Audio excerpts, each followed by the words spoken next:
बिस्मिल्लाहिर्रहमानिर्रहीम अस्सलाम वालेकुम। देसी चस्का चैनल वेखण वालिਆਂ ਨੂੰ खुश आमदीद।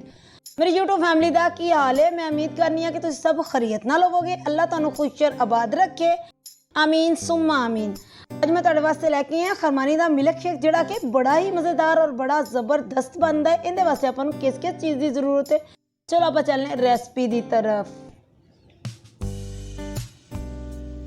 आधा किलो देसी खरमानी, आधा किलो ताज़ा फ्रेश दूध,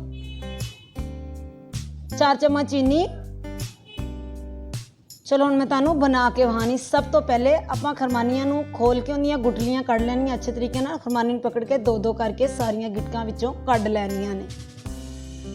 वेख सकते हो देसी खरमानी जिहड़ी हुंदी है बड़ी अच्छी और बड़ी ज़बरदस्त हुंदी है, इसलिए देसी खरमानी का जूस बनाना चाहिए। इनका जायका भी बड़ा अच्छा और मज़ेदार बनता है। जूसर मशीन लैके उहदे उपर जग लगा लिया, जिहड़ियां खरमानियां दीयां गिटकां कड्डियां ने वो चुक के विच पा दित्तियां ने। सब तो पहले आपां खरमानियां ही पानियां ने विच। सारियां खरमानियां दीयां मैं गिटकां कढ लईयां ने।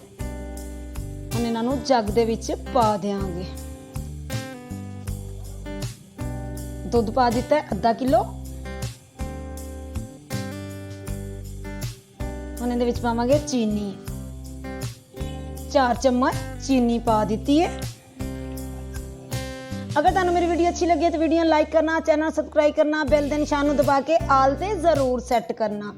ढक्कन बंद करके 2 मिनट वास्ते आपां मशीन नूं चला दिता है। 2 मिनट दे विच बेहतरीन खरमानी ग्रैंड हो जाएगी और अपना मिल्क शेक बेहतरीन बन जाएगा।